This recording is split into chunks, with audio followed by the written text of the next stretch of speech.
siguro nakikita nyo mistiso. Ano po, ano? At ang tatay ko po ay Amerikano. No? But since birth, I cannot see him. Even the picture. Kaya lumaki po ang inyong pong lingkod na maraming galit sa buhay. At hindi rin po ako nakapag-aral, but walang imposible sa Panginoon. Ako po ay grade 1 lamang at matagal na po rin ako tinatawag ng Panginoon sa ministry dahil sa akin pong takot, dahil sa aking situation ay ginakuhan ko ang panawagan ng Panginoon for how many years. Talagang ang nakita ko lang po ay pag tayo po ay nawala sa Panginoon, magiging worse po ang buhay natin. Wala pong anak ng Diyos na magiging masaya kung ikaw ay wala sa Kanya. Dahil ang tunay na ating pong kaligayahan ay hindi po ang material things at hindi po ang mga nakikita natin sa mga kapaligiran. Ang tunay na kaligayahan po ng anak ng Diyos ay ang ating Panginoon. Kaya anuman po nangyayari ngayon, huwag tayong matakot. Safe tayo sa piling ng ating pong Diyos na makapangyarihan. Ito po, at ako po may 3 anak, kasama ko po ang aking bunso. Christian, tayong mga ako si Christian Nigel, Yan po ang aking bunso, 14 years old. Grade 9 pagpasok. Ang aking naman pong panganay ay babae, 28 years old. So, ang pangalawa ko po ay 27. Lalaki. And then, ang aking pong mother-in-law and father-in-law ay pareho pong doktor. Kaya, sa mga kabataan, huwag po kayong mawalan ng pag-asa. Lalo na kung pinag-aaral kayo, mag-aaral kayong mabuti. Yan ang masasabi ko sa inyo. Tapusin ninyo ang magandang kurso kung anong meron ang pinag-aaral sa inyo dahil ito ay magiging magandang gabay ninyo sa inyong buhay. No? Kaya ngayon po ay pakiano po yung ating pong picture. Makikita ko lang po sa inyo yung gawain po sa Pangasinan. Ano po? Ayan po, before po ay nanalangin ako na, by the way, bago po po ako napunta ng Pangasinan, nung ibinalik ako ng Panginoon, kasi almost 30 years po ako ng backslide, at tinawag ako ng Panginoon before pandemic lang po, before pandemic. At salamat sa Panginoon, hindi ko malilimutan ng isang kaibigan na si Pastor Sherwin, siya rin po ginamit sa akin ng Panginoon kung bakit po ako nakabalik sa ministry. Kaya salamat sa Panginoon at nung ako po ay tinawag muli ng Panginoon sa ministry under by the Christ Baptist Church ng Muntinlupa. Ang aming pong mahal na pastor ay si Pastor Jose Conway III. Siya po ay kilala rin po ng inyong pong pastor at imaginig po. At siya po ay pinaabot po ang inyong pasalamat niya po sa inyo. Nung nasabi ko po na ako po ay naimbitahan dito, sabi sa akin natin pastor, ipaabot po ang pasasalamat ko. So yan po, no? Before ko ay may nagpagamit po sa atin ng lote. Ang lote po na pinagamit sa atin ay 3,000 square meter. Ano po, medyo may kalakihan po. Siguro, hindi ko na po napasama dyan yung nag-grass cutter ako.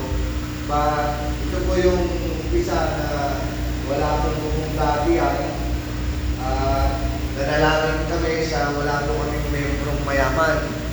Lahat po ng member ay magsasaka, but meron tayong Diyos na mayaman. Ano? 3 years in prayer, sabi ko, Lord, ang tagal na po na mapagawa ang inyong pong bahay panalangin at bahay sambahan. At sa awa at habag ng Panginoon, sumagot po ang Panginoon. At kami po ay nakalikom ng 400,000. Imagine, no? Wala pong mayaman, ang member, pero meron pong isang ginamit, yung amin pong deacon sa Christ, sa Muntinlupa. Siya po ay naninirahan ngayon po sa mga tarim. Hindi nila alam na sila po ay nag-file ng retirement insurance. Decades na rin ang lumipas, yung bahay na pinuupahan nila, doon bumabagsak yung letter na ang life insurance. Nakita nila na nag-mature din yung insurance. So ready to withdraw yung pera. At ang sabi niya, Pastor, yung pera nito ay hindi po amin. Ito po ay pera para mabubungan ng ating commission. No? Imagine, no? Yung may-ari po ng lote nasa state, siya naman po ay, siya rin po yung pagawa ng lahat ng building nila. Yun lang pong bubungan talaga ay ito na yung panalangin na talagang sinabot ng Panginoon. At may nagbigay ng 1,500, 20,000, 10,000, 5,000, 3,000, nakabuo kami ng 400,000. So ngayon po makita nyo yung harapan, wala pang bubong. I think itong bibig na yan po yung tawag dito, yan po yung hallway. So yan po yung pinapanalangin po rin namin na mabubungan. Kasi para magamit na po yung pong bintana, pintuan. So sa likod po niya, nandun po yung bahay ng pastor. Ano po, dalawang bahay po yan sa likod. At din po pinapanalangin namin na matay, so malagyan ng lababo, CR, whatever. So nangangailangan po kami, medyo malaki lang pa rin po. Siguro kung tutusin ko, more than abutin pa rin ng milyon. Pag ako po ay naniniwala, walang imposible sa Panginoon. Kaya mong ibigay ng Panginoon ang lahat ng ating pangangailangan. Parang hindi kayo naniniwala. Alam niyo po, walang mahirap sa giving. Walang mahirap sa giving. Hindi naman tumitingin ng Panginoon siya, ibibigay natin. Tinitingnan ng Panginoon yung puso natin. Paano natin ibibigay? Diba? Kaya, manalangin lang po tayo. Ako yung nanalangin, sabi ko, Lord, bigyan niyo naman ako ng iPad. Lately lang, binigay ng Panginoon sa akin yung nanalangin ko. Nanalangin ako ng NMAX. Second hand na lang yung panalangin ko. Lately lang, last week lang, wala pa isang linggo, binigay ng Panginoon yung NMAX. No, 156,000, saan nakukuha nun? Wala. At meron tayong Diyos na makapangyarihan. And then sa akin din, sa sitwasyon ko, sabi ko, Lord, hindi naman ako marunong magbasa. Sa Tagalog, okay, makakabasa ako. How about the English? Pag sabi ng Panginoon, sino ba nagbibigay ng talino? Di ba ang Panginoon? Kayo mga kabataan, humingi kayo ng talino sa Panginoon. At pagkakalooban na tayo.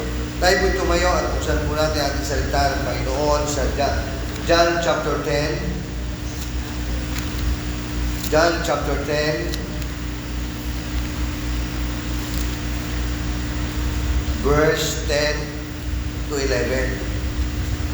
John chapter 10, verse 10 to 11. Diyan na po tayo. Sabi po ng salita ng Panginoon, "The thief cometh not, but for to steal, and to kill, and to destroy. I am come that they might not have life, and that they might have it more abundantly." 11. I am the good shepherd giveth his life for the worship. Tayo po'y manalangin. Let's pray. Ang maraming banal, Diyos na makapangyarihan sa lahat.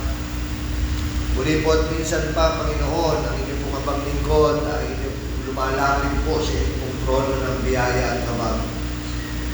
Wala po ako kung wala po kayo. Ako po ay nagpapakumbaba ng taos-puso sa inyong pong harapan. O Banal na Espiritu, paunahan niyo po ako. Kayo po ang isa pong panguna at pagpalain ang inyong salita at maging pagpapala sa inyong pong mga anak.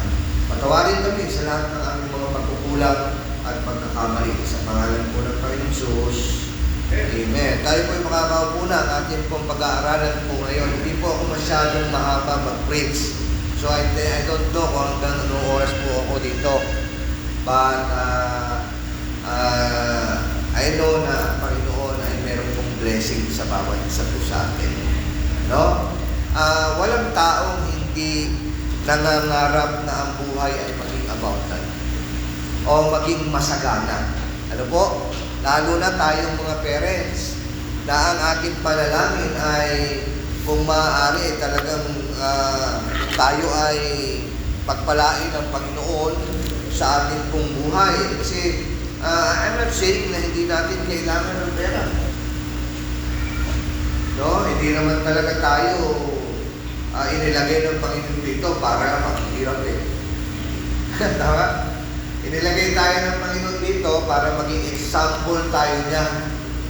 At if you imagine kung ang bawat isa sa atin dito ay para bang lagi na lang nakapulot ang manoo.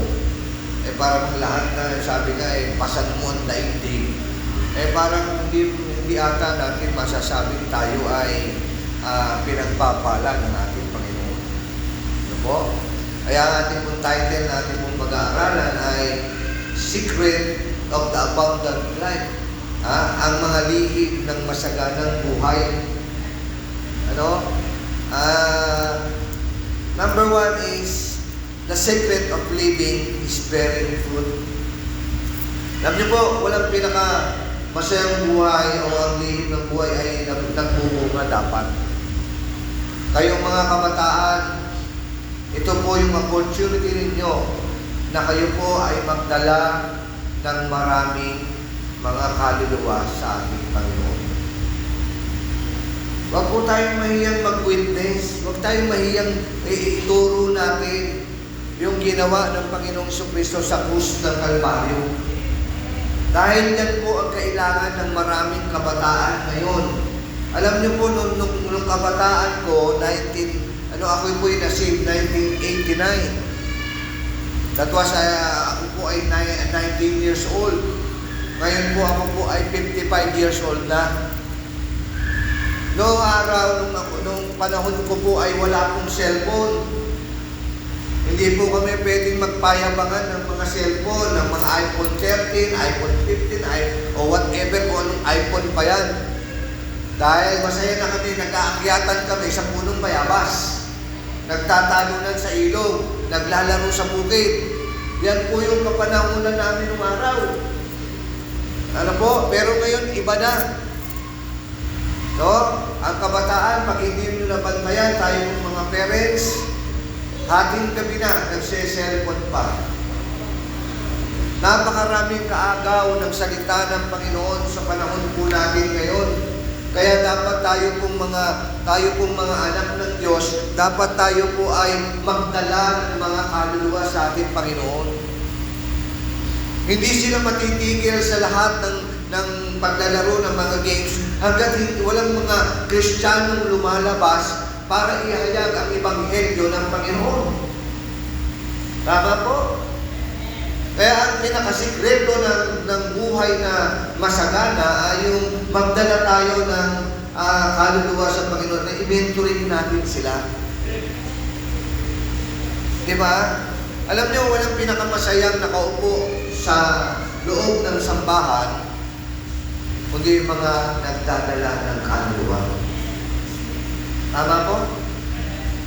Yan po ngayon ang alam nyo, sa panahon po natin ngayon, ang pagdadala ng kaluluwa ang medyo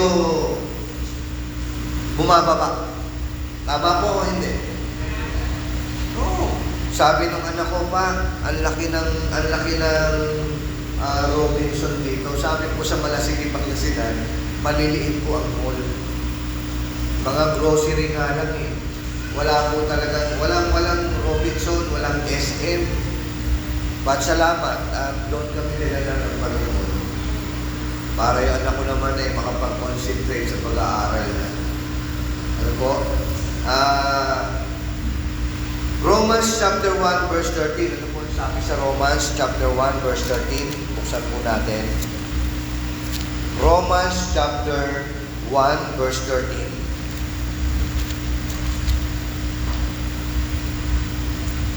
Now I will not have you ignorant. Romans 1:13. Tama ba ako? Tama. Sa Tagalog na, at hindi ko ibig mga kapatid na hindi ninyo matalastas na madalas kong inaakalang makakarating sa inyo. Tatapot hanggang ngayon ako'y nahadlangan upang magkaroon naman ako sa inyo ng anumang bunga na gaya ng mga ibang Tignan nyo ang Apostol Pablo, no? Meron siyang hangarin na talagang magkaroon siya ng bunga. Ako po ay natatandaan ko, no, ako'y bagong ligtas. Tuwan-tuwa ako, hindi ko alam kung saan galing yung joy. Kasi in the age of 15 or 40, naging pusher po ako ng Shabu.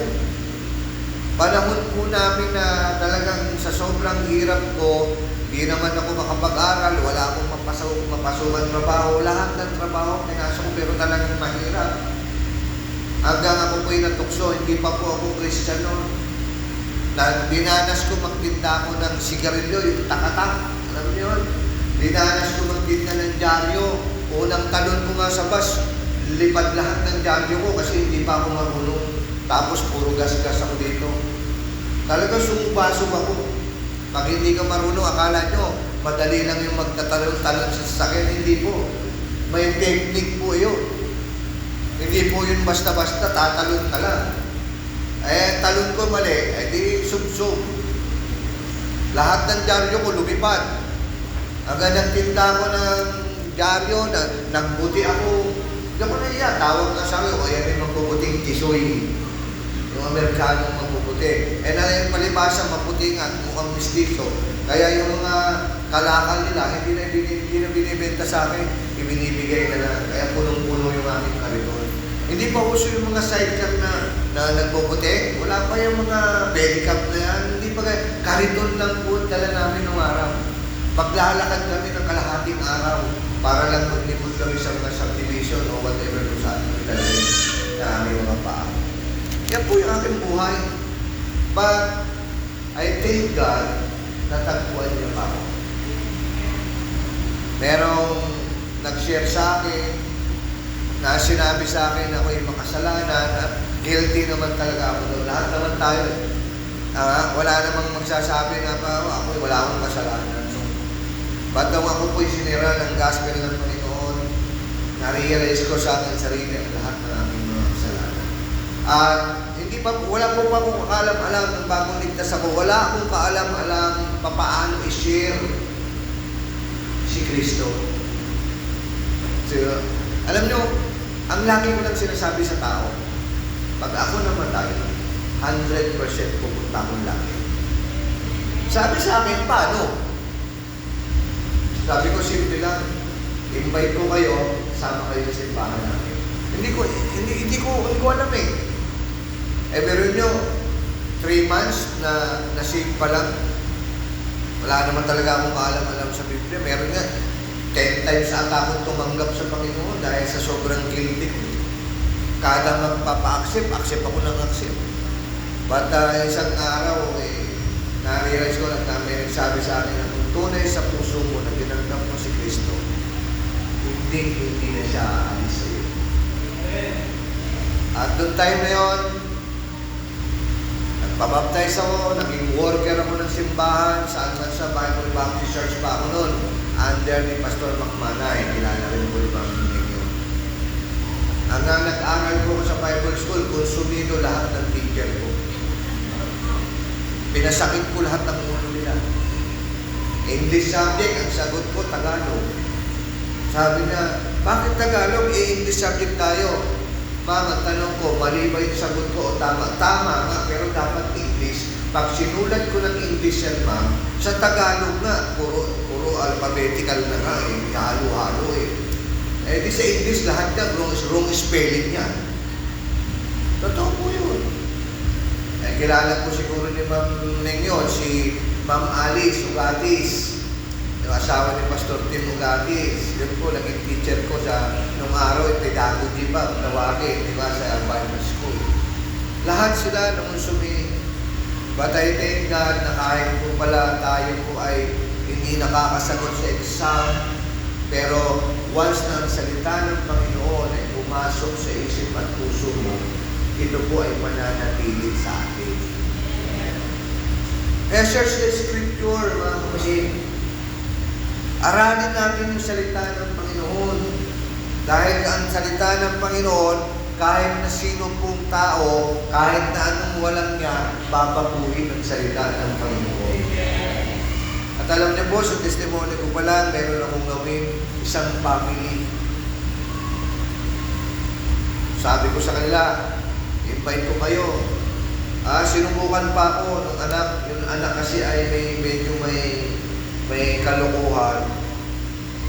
Palibasa, hindi ko ma-explain yung kaligtasan ko. Merong stagnant water na kung saan ay talagang sa palengke, laking palengke rin ako, nagkargador ako lahat, ang dami kong pinasok sa buhay. Nagtrabaho ko sa Yeluhan, no? But, yung stagnant water, sabi niya, pag dinukot mo yan, sasama kami sa inyo. Sasama kami magsimba. Sabi ko, talagang dinukot ko. Ba't alam niyo yung pamilya na yun? Hanggang ngayon, nananatili po sa Panginoon. Wala akong yun ang challenge niya sa akin. Siya rin naman yung tataranta. Ako sanay naman ako sa dumi. Baka sila hindi. Laki din sa dumi. Pati nga buhay ko, madumi. Siya rin yung nataranta. Bigay ng sabon. Alam niyo, sinumo sa akin ng mga nanay noon, mga rebultong ganyang kalalaki.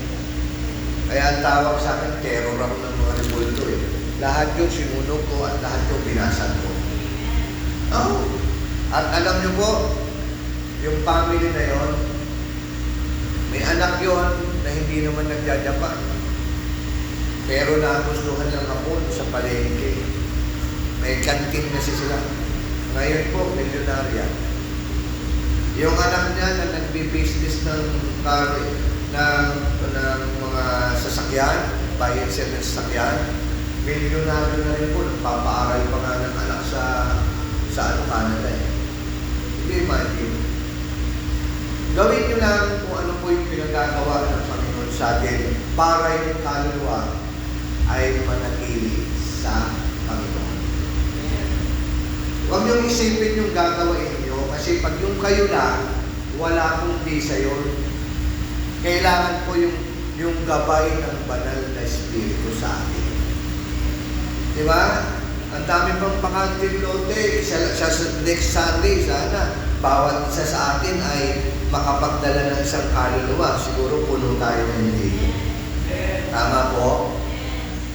Tandaan nyo, ang tao, sabi nga kanina, hindi natin alam kung hanggang kailan lang. Alam niyo, masarap sa pagsusolwit. Ako po ay na-train sa solwiting. Ang pinaka-day ko ay Monday, Tuesday to Saturday, nagsusolwiting ako. Alam niyo po sa Pangasinan, napakarami kong nakitang gawa ng Panginoon kung bakit ang Panginoon ay tumatawag ng missionary. Sa akin po magsusolwiting, meron ako nakausap. Ang kanyang ini-explain bakit ang Panginoon ay gumagabay sa kanya ay dahil daw siya ay mabuti. Marami siyang in-explain. But nung kinanong ko siya, simple lang naman ang tanong kapag namatay po ba kayo, 100% sa langit ba ang punta ng kaluluwa? Isa lang naman din ang isasagot nila kapag hindi Christian. Sasabihin sa inyo, hindi ako sigurado. At yun na yung pagkakataon natin, alam nyo, nung sinare ko sa kanya ang gospel ng Panginoon, tuwang-tuwa yung matanda. Tuwang-tuwa talaga. Sabi niya, hindi pala yung mga experience ko ang dapat kong panghawakan, kundi si Kristo pala na namatay para sa akin. At alam niyo, after 1 week, nung siya po'y babalikan ko, nasa tarpaulin na po ang kanyang pangalan. Yun. Ang dami kong gano'n na nangyari sa akin doon sa Pangasinan. Kaya sabi ko, Lord, thank you.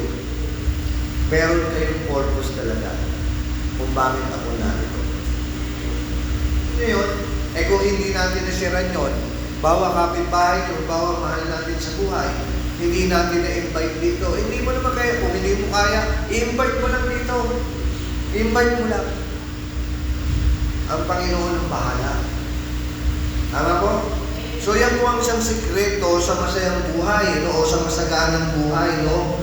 Na sabi po dito, the secret of abiding, the secret of living is bearing fruit, ang lihim ng buhay na lumuha. Winning soul and mentoring others, pag-akay ng mga kaluluwa at paggabay sa iba. And then sharing with those in need, pagbabahagi sa mga nangangailangan. Diba? Napakaraming taong nangangailangan. Alam nyo, sa paglilingkod, sabi ko nga, akala ko yung magsishare ka lang ng Bible. Akala ko magsishare ka lang ng salita ng Panginoon. Pero alam nyo, sa bakit pag-soul winning, nadudurog ang puso ko. No? Ngayon po ay meron akong bagong pinag-pray na saan kayo nakakitang bahay na walang lamesa? Bahay na walang upuan.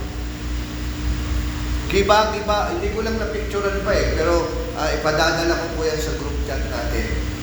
Yung bahay nila na pinatira lang sa kanila, lumang-luma. Yung yero, talagang wasak, hindi butas. Yung walang sakit bahay na kurtina ang pintuan.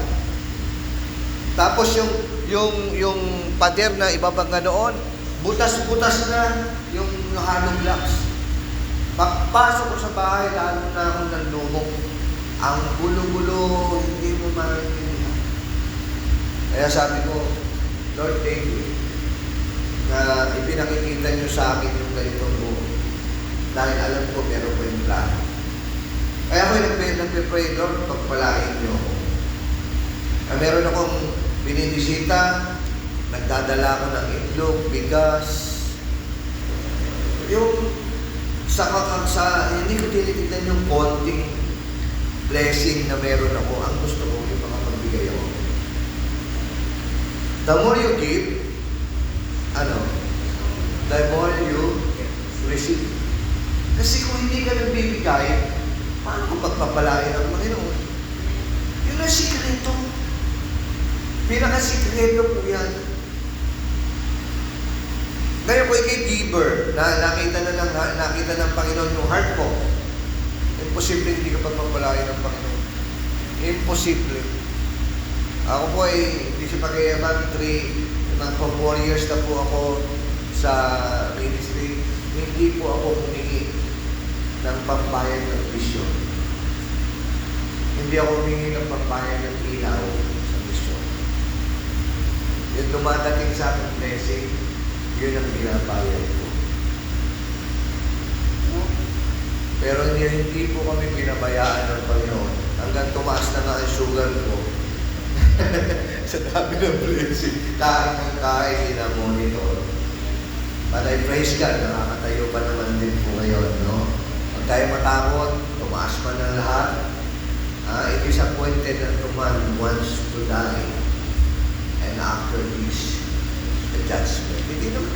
Kung hindi mo pa oras Tama? So yun po, no? Sharing with those in need. Developing Christ-like character. Pagbuo ng karakter na tulad kay Kristo. Dapat ipinakikilala natin ang ating Panginoon sa kanila.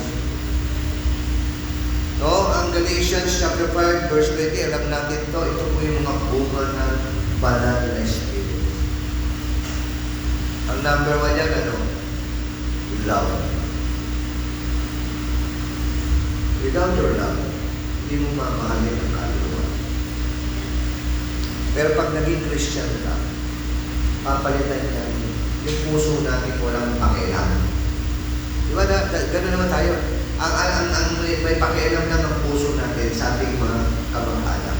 Minsan nga, hindi pa eh. Minsan nga, hindi pa eh. Pero pag kayo naging Christian, papalitan ng puso na meron kang malasakit sa kapwa mo. Di ba? Napakasarap na yung masasabi nila yung tao na yan ay talagang na kay Kristo. Grabe siya kumagmalasakit. Kasi hindi ko magdadala mo, tapos na, hindi po gano'n. No? And then, apat po, praising God and giving thanks. Ito gustong-gusto ko. Kasi ito naman talaga yung pilit sa atin ng Panginoon. Imbes na mag-murmur ka, magreklamo, mas masarap magpasalamat ka sa Panginoon. Kahit anong klase ang danasin ng buhay mo. Ma? Kasi pagkatapos naman natin dito, hindi naman natin kaya i-compare yung ipapakita ng Panginoon sa kanyang kaya sa atin. Tama? Ano sabi ng 1 Thessalonians 5:18? Ano sabi dyan? 1 Thessalonians 5:18. Ano po sabi niya? In everything, give thanks. In everything. Walang, ito lang ha. Pagka ikaw may matumaas na sugar mo, magre-reklamo ka na, hindi gano'n. Nasabi niya, in everything, give thanks, for this is the will of God. Diba? So, ano man kung part ng buhay natin, dapat mapagpasalamat tayo. Huwag tayo gagaya ng mga Israelites.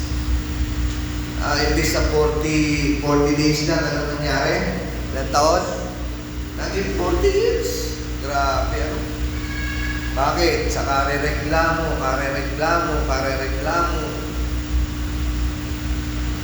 Napakasarap na tayo po ay maging mapagpasalamat sa ating Panginoon. And then, number 2, the secret of bearing fruit is abiding.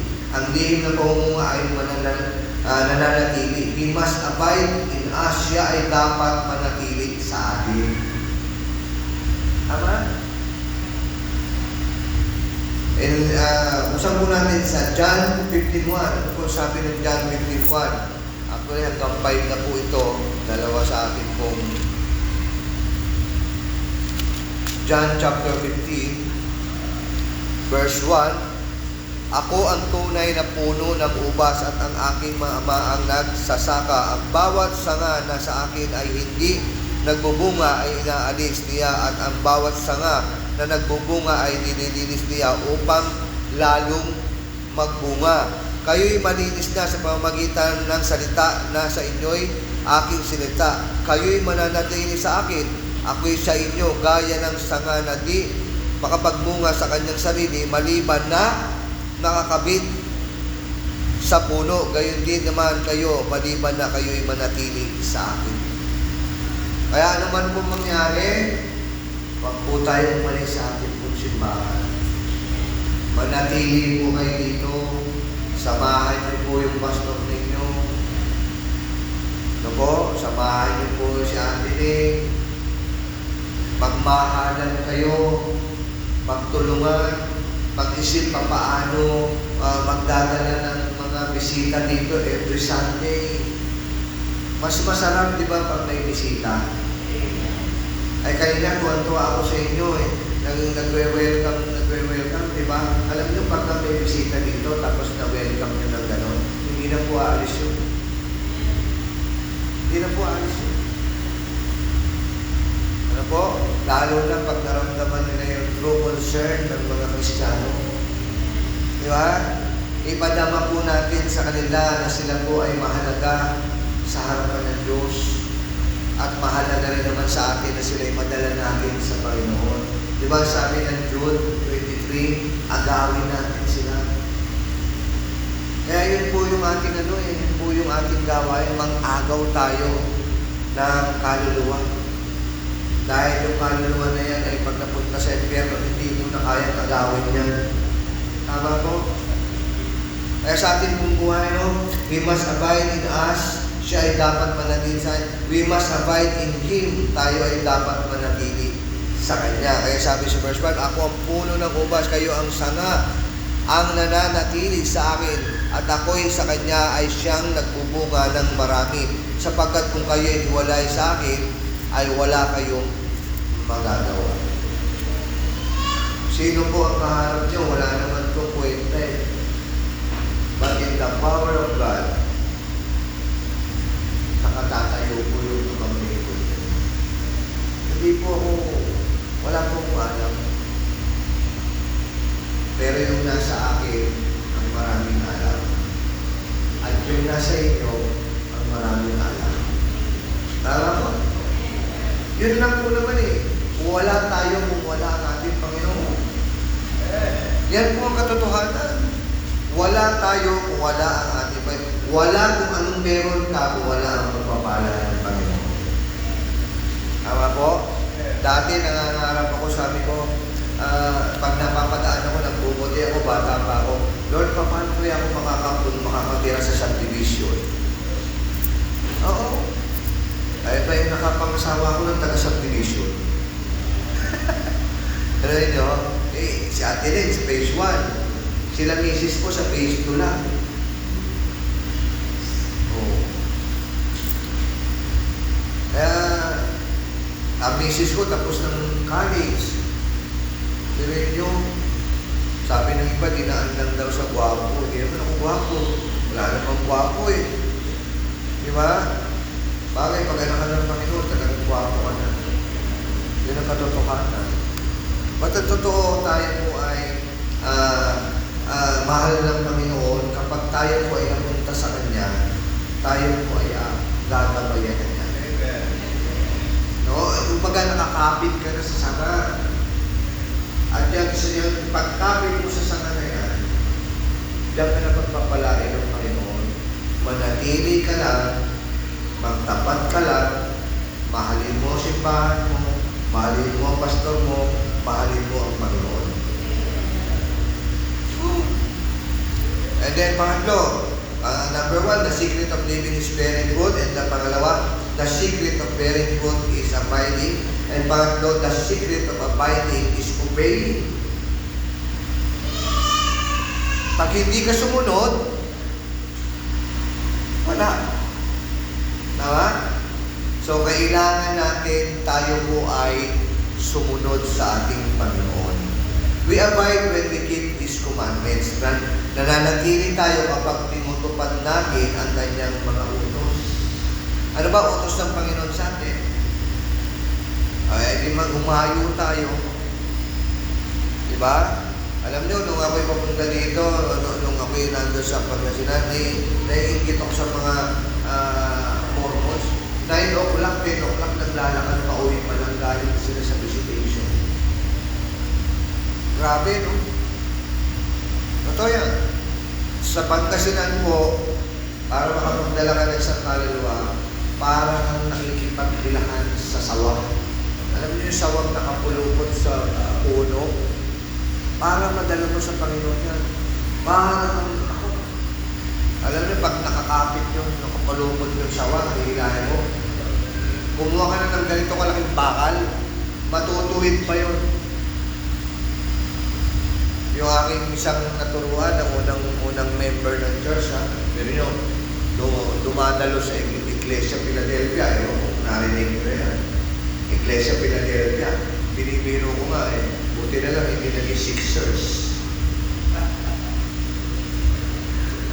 Pero Mormons, Sabadista, tapos Tasi, alam niyo Tasi, yung Jehovah.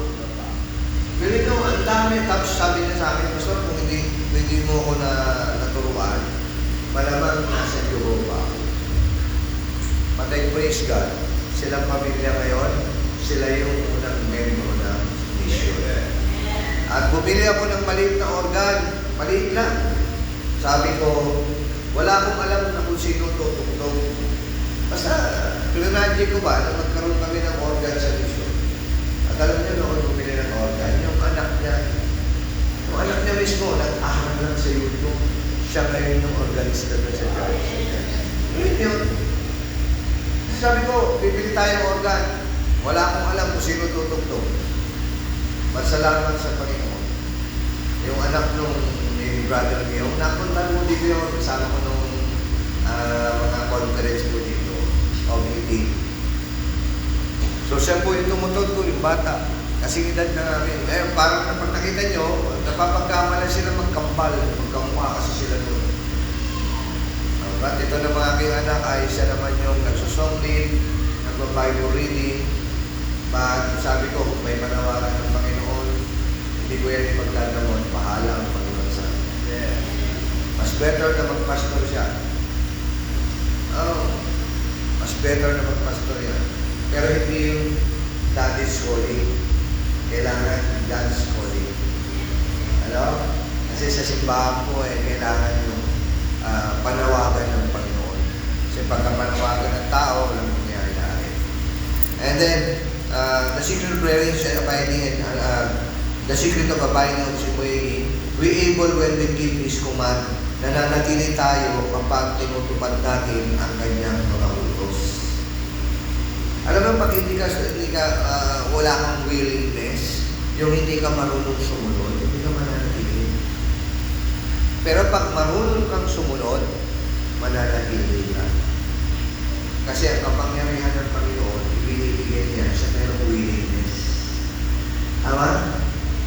Pero pag wala kang pusong masunurin, rebelde ka, wala. Iba yung may takot na, iba po yung nangyari sa buhay ko. Iba po yung rebeldo na talagang sabi, wala na nga akong alam na ibabalik pa ako ng Panginoon sa ministry. But I think that bago mag-pandemic, binalik ako ng Panginoon sa pamilya ko.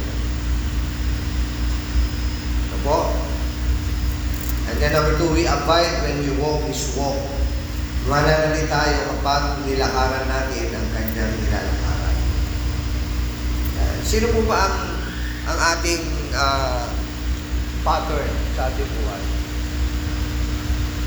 Ang pattern mo ba ay yung kapatiran? Gawin mong pattern natin po Panginoon sa Kristo. Gawin mong pattern ang Panginoon. Kasi pag nagtinginan kayo sa isa't isa, isudan ang mangyayari. Because walang perfecto sa atin dito. Lahat tayo dito, hindi kayang umubot sa kaluwalhatian ng Diyos. Kaya kailangan natin ang isang pattern. At ang pattern natin yan ay ang ating Panginoon sa Kristo. Diretso lang sa paglilingkod. Tuloy lang sa paglilingkod. Anong mga obstacle, anong mga wave ang dumaan sa buhay, diretso lang sa Panginoon. Sabi ko nga sa misis ko, pasensya ka na, hindi na sanay na tumira sa... Alam niyo po, nung ako'y dumating sa Pangasinan, ang unang service po namin ay, nakita niyo po daw, may puno po dyan. Ang unang service namin ay sa puno kay Nito. Opo. Sa puno ng kay Nito, isang buwan kami nagsiservice doon. Hindi pa nagagawa yung building. Wala tapos nung after a month, nakakita ko ng bahay na talagang yung pamakuan, inaamak na dahil nabasa na, tumutulo. Sabi ko, dito tayo, mas maganda dito. Pininturahan ko, tapos, alam mo, pagkapastor ka, lahat ikaw, pag ikaw. No? Ginawa ko yung sahig, walang sabi ko, nilolyo. Ang nagbigay ng linoleum po ay yung asawa po ni Pastor Conway. Sabi niya, Brad, mas maganda, lagyan natin ng linoleum yan. Sabi ko, opo ma'am, mas maganda. Hanggang naayos po yun. Wala po akong kwarto doon. Natutulog ako doon yung tuko, gumagapang. Totoo po yun. Daga. Pagka tinawag ka na po yun, makapagre-reklamo. Kasi, tinitignan lang naman ng Panginoon. Talaga bang ang puso mo sa ministry dahil sa karamihan. But I cannot say na hindi tayo magpapalain ng Panginoon. Dadaan tayo sa mga circumstances ng buhay. Dahil tinitingnan ng Panginoon ang katapatan natin. Di ba, mas magandang merong nang naikikwento sa buhay Kristiyano. Di ba? Ayun, hindi ko alam ang story ninyo. Pero tayo dito, iba-iba na istorya. Ha? Iba-iba. Pero matapat ang Panginoon. Tayo lang ang minsan hindi nagiging matapat. Ay, hindi, nakakuha kami ng bahay na talagang doon kami nagtagal. At ang blessing, alam nyo, 2,000 kasama lahat at tubig, ilaw. Eh dati, may upa pa yun. Dumating yung tiyon, sabi ng tiyon, wag na kayong upa, gusto, bayaran nyo na lang yung tubig at ilaw. At ngayon, inilipat ako sa mas magandang apartment. May gate, nakatayos na. Alam nyo, may sis ko, bilib ako eh. Hindi marunong magreklamo. Alam nyo, naguhugas siya katabi niya yung toro. Did you imagine? 2 years kami mahigit doon. Naguhugas ang misis ko kasi wala kaming lababo. Tabi ng Inodoro. Anong nasa tumatakbo sa isip sa tabi ng Inodoro? Di ba't maraming germs? But sa protection ng Panginoon, hindi kami nagkasakit. Tatlo. Diretso lang sa paglilingkod. Tuloy lang sa paglilingkod. Diba? At pray mo, Lord, hanggang kailan kami dito. Walang kwarto. May nagbigay sa akin ng 10,000. Nagawa ko ng puro plywood lang. Walang kaayusan. Basta masarahan lang. Tapos may nagbigay sa akin ng aircon. Alam nyo, maganda. Sa lahat at nag-mission. Ako yung unang nag-mission na meron aircon agad. Alam mo, kahit na walang Panginoon. Oo, totoo yun. Eh, nasarahan ko. Kwarto ng puro plywood lang. Alam nyo, binubutas ng daga. Misis ko natutulog. Daan-daanan ng daga. Sabi ko, tuloy lang. Tuloy lang tayo. Sa araw, papalayan tayo. Tuloy lang. O, edi, nakalipan kami ngayon. 4-5 ang upa ko. Ilaw namin. 3,000, 4,000, pag Pangasinan, sobrang init, parang namanatuan din po. Parang may BCR eh. So yung 8,000, hindi ko naman pinaproblema. God will provide. Manatili ka lang. Sumunod ka lang. Ano po? Kaya, hanggang, yan, yung aming pong building ay inilalapit na po sa Panginoon na siya muli ay gumamit ng tao para matapos yung para makalipat na kami. Wala na kami intindi yung upahan. So yun po yung maganda. Sumunod po tayo. The secret of bearing goods is abiding. Ang name na ba ang mga ay mananatilian. The secret of abiding is obeying. When we abide, when we keep His commandments, and then we abide when we walk His book. Then, number 4, the secret of obeying is loving. Hindi ka sumunod, pero nagdadabog-dabog ka. Pero, alam nyo, pinakamasarap na pagsunod, yung may pagmamahal. Kami mga magulang, kapag ang anak po namin ay inutusan namin at nagdadabog, nakakasama ng loob sa magulang. But, kapag kami pong mga magulang ay nag-utos, pero ang mga anak namin ay masaya at may pagmamahal na sumusunod, masaya po kami mga magulang. Dahil wala kami ninanais sa mga anak namin, kundi yung mapabuti sila. Tama mo. how much more ang ating Panginoon. Kung kami mga magulang, nais namin na ang mga anak namin ay maging successful sa buhay, how much more ang ating Creator o ang ating Panginoon. Diba? Kaya ang gusto ng Panginoon sa ating mga Kristiyano, pagpalain niya tayo. The secret is obeying with love. With love. Yung lahat ng ginagawa niyo po dito, gawin niyo po dahil mahal ninyo ang Panginoon. Kaya pag mahal niyo ang Panginoon, pag sinabing 10, baka 9:30 pa lang, nandito ka na. O 9 pa lang, nandito ka na. Why? Kasi excited ka dahil mahal mo yung pinagsisilbihan mo. Mahal mo ang Panginoon, kaya mas excited ka. Tama mo? Yan yung totoo eh. No? And then, do we obey because we have to need to or what to? Susunod ba tayo dahil dapat, kailangan o gusto natin? Dapat mahal natin. Hindi tayo napipilitan. Tama? Yan ang pinakamagandang pagsunod. Yung ikaw ay merong pagmamahal at yan ay magiging masaya ang puso. Magiging masaya ang paglilingkod mo kapag ka merong love sa pagsunod. And then without love, our obedience will fail. No? Kung walang pag-ibig, hindi magtatagumpay ang ating pagsunod. Because God is love.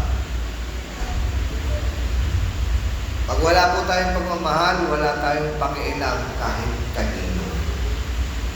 Tama hindi? O, sino po dito na pagka nagdadrive kayo, nakita nyo may kumakatok. Pag wala kang love, wala kang pakialam doon. Tama?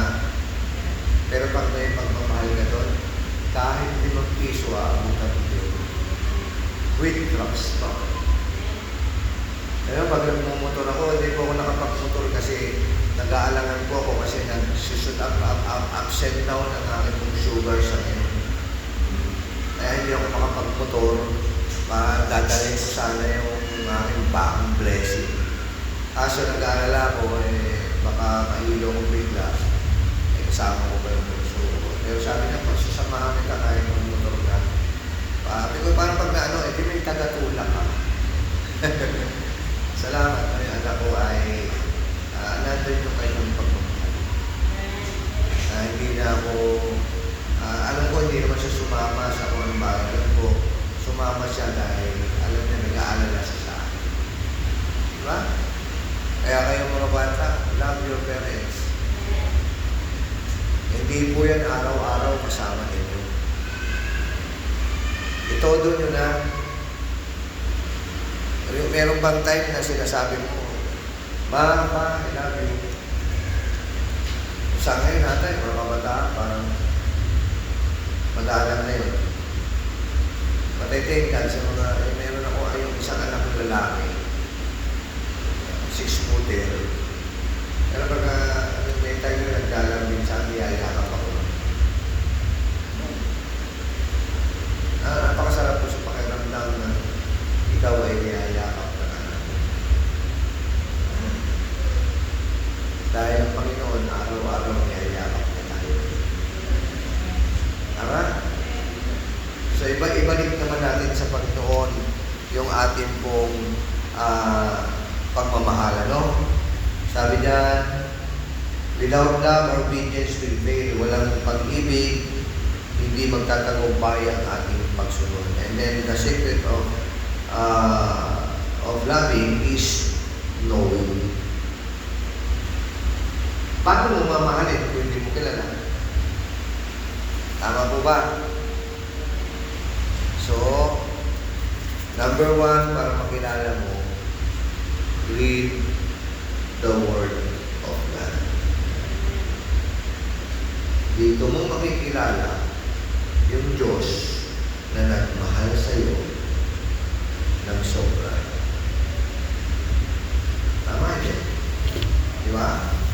Dahil ang pagmamahal ng Panginoon, hindi natin kaya pagbasan. Hindi natin kaya pagbasan ang pagmamahal ng Panginoon.